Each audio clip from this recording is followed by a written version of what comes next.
All right, first out of the gate, Rodney Veal, dance critic for Dayton Most Metro, will be explaining why it's important to be more than just a seasoned subscriber and demand more of the artists and ourselves.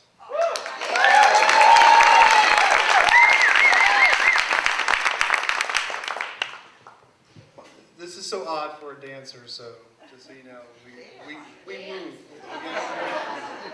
So you call yourselves an arts patron. So one of the things, the reason why I brought this topic up, as the intrepid dance critic for Dayton Most Metro, I wrote a review in the fall that was less than kind to the two fine institutions of dance in Dayton.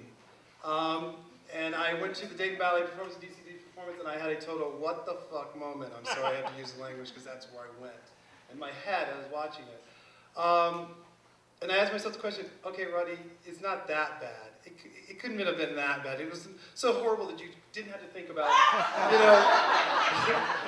reeling in horror from these dancers on the stage. Like, was it the dancers? Was it the choreography?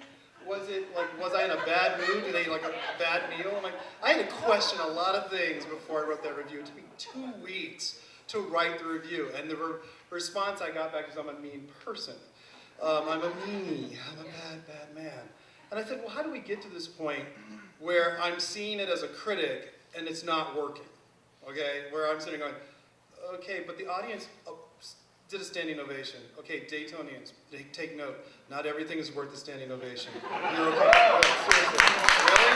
So I said, okay, I have somebody to blame. I'm going to blame the arts patrons. You need to know better. Seriously? I mean, really? I mean, okay, you're all educated people in this room. Please, you have jobs, okay? Those who have jobs. You have intelligence and skills. Okay, use that intelligence and apply it to what you're looking at. Ask yourself the question, as I'm going into history. Not everybody could be a Medici or Gertrude Stein, who's one of my favorite arts patrons of the world, because she brought us Pablo Picasso and all those artists of the modern times. Hey, she did her thing, but she didn't have a lot of money, but she did it. So the question I asked myself, but the people you could be are these people, Herbert and Dorothy Vogel. Because guess what? A postal worker and a librarian have the largest collection of modern art in the 20th century.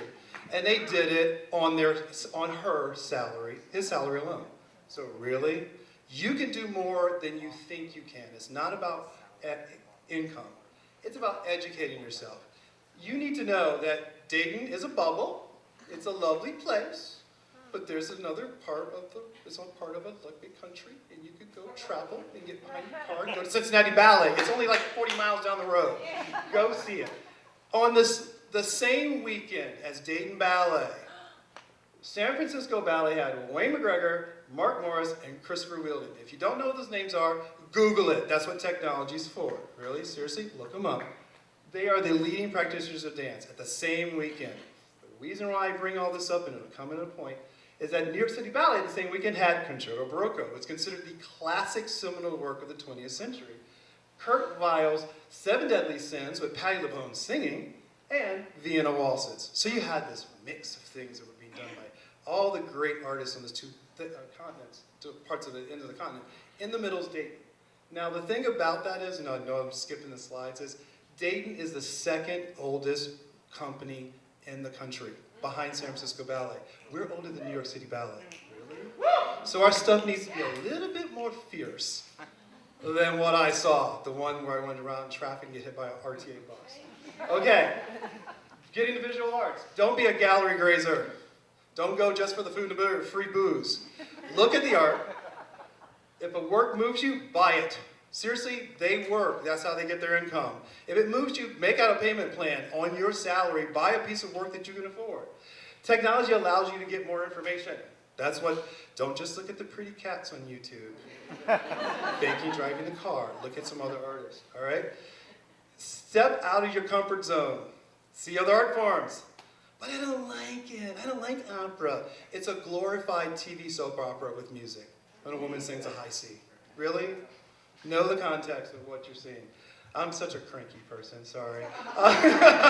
Once you start to expect more, you will see the world in a different light. Now you can start vocalizing your praise that's true praise, Then you can start voicing your concerns, and you can start requesting change. If you start, it's okay not to like something. Tell the artist, because guess what? We are needy, neurotic people, and we will fix it to try to make a way to make you like us. If you're not being a total arts patron, it's just like an empty room. Well, there's not much there. Really, you just showed up? Well, anybody can just show up. But if you come in there with knowledge, you have a fantastic, fabulous space. And also, too, you could probably get an interior designer to put your artwork in a nice, fancy place in your room as well. So yeah, oh yeah, be totally engaged in that process because you win. And then it leads us to the next slide. You could dance. That's good. Who wins? You win, because then you now know from a knowledge base that you can see art and your critical opinion of it matters. The artists win because they know that they cannot feed you a shiny turd. Does it gig us up? And the community wins. I mean, seriously, we win because then people focus attention on that city makes excellent quality art. This will revitalize Dayton. It's one of the few things that we tout about ourselves is that we are a great arts community. Well, you know what? Get it to the level where it matches and goes beyond the rest of the world. I speak from experience because I'm doing it. All right. So as a critic, which is really sad, is that I'm also a creator as well. So it always makes me go, God, you know, I'm running that risk of people criticizing me the same way. But you know what? Bring it.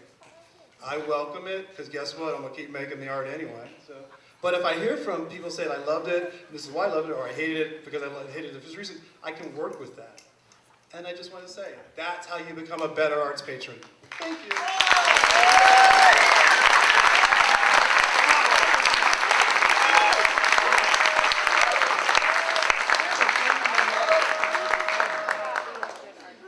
Yeah, the subtle presentations.